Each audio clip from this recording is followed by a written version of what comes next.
ఏపీలో ఎన్టీపీసీ 1,80,000 కోట్ల పెట్టుబడులు. గ్రీన్ ఎనర్జీ ప్రాజెక్టులకు సీఎం చంద్రబాబుతో ఒప్పందం.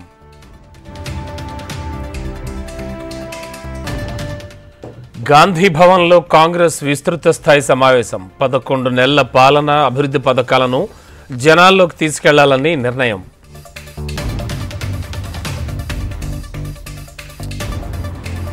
తెలంగాణలో గ్రూప్ 2 పరీక్షల షెడ్యూల్ ఖరారు. డిసెంబర్ 15, 16 తేదీల్లో పరీక్షలకు ఏర్పాట్లు.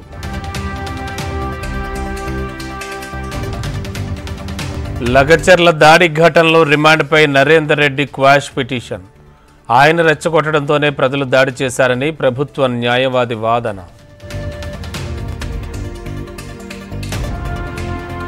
ఈ నెల 25న మహబూబాబాద్లో బీఆర్ఎస్ ధర్నా. షరతులతో అనుమతినిచ్చిన హైకోర్టు.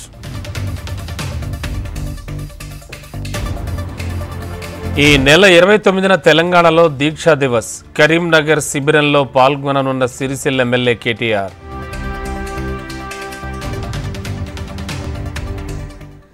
రాజకీయాలకు పోసాని గుడ్ బై. ఇక జీవితంలో రాజకీయాల గురించి మాట్లాడనని స్పష్టీకరణ.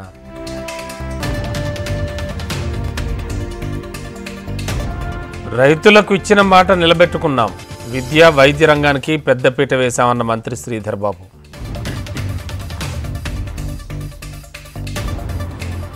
అమెరికాలో అదానీ గ్రూప్పై కేసులు. లంచాలు ఆఫర్ చేసినట్లు అభియోగాలు. అదానీ గ్రూపు లావాదేవీల్లో పారదర్శకతకు ప్రాధాన్యత. కంపెనీపై వచ్చిన ఆరోపణలు తోసిపుచ్చిన అదానీ గ్రూప్.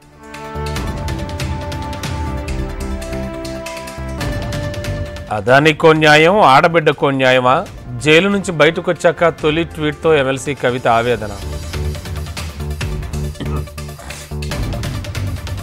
ప్రియురాలితో ఉండగా భర్తను రెడ్ హ్యాండెడ్గా పట్టుకున్న భార్య. బహిర్గతమైన నల్గొండ డీఈఓ భిక్షపతి వివాహేతర సంబంధం.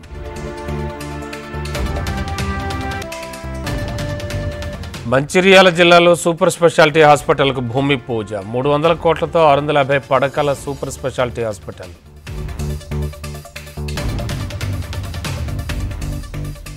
ఏపీ మండలిలో స్టీల్ ప్లాంట్ వార్. అధికార విపక్షాల మధ్య మాటల యుద్ధం.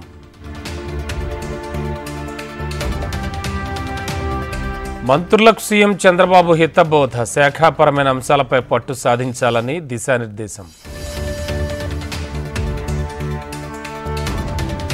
కర్నూలులో హైకోర్టు బెంచ్ ఏర్పాటు సంతోషకరం. రాయలసీమ ప్రజల మనోభావాలను చంద్రబాబు గౌరవించారని మంత్రి రాంప్రసాద్ రెడ్డి కృతజ్ఞతలు.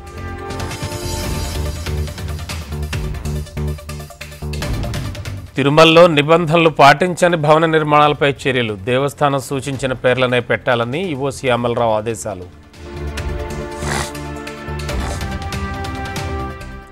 ఆడబిడ్డల జోలికొస్తే కఠిన చర్యలు. లా అండ్ ఆర్డర్ పటిష్టం చేస్తామని చంద్రబాబు హామీ.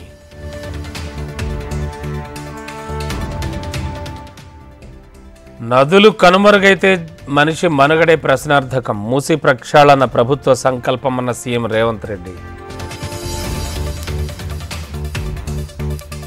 ఢిల్లీ అసెంబ్లీ ఎన్నికలకు సిద్ధమవుతోన్న ఆమ్ ఆద్మీ పార్టీ. తొలి జాబితాలో 11 మంది అభ్యర్థులు ఖరారు. భారీగా పత్రమైన అదానీ షేర్స్. ఒకే రోజు 1,00,000 కోట్ల సంపద ఆవిరి. మోడీకి మరో 2 అత్యున్నత పురస్కారాలు. అవార్డులు ప్రదానం చేసిన గయానా, డొమినికా. పెర్త్ వేదికగా మరి కాసేపట్లో ప్రారంభం కానున్న తొలి టెస్ట్ మ్యాచ్. ఆస్ట్రేలియాతో తలపడుతోన్న భారత జట్టు.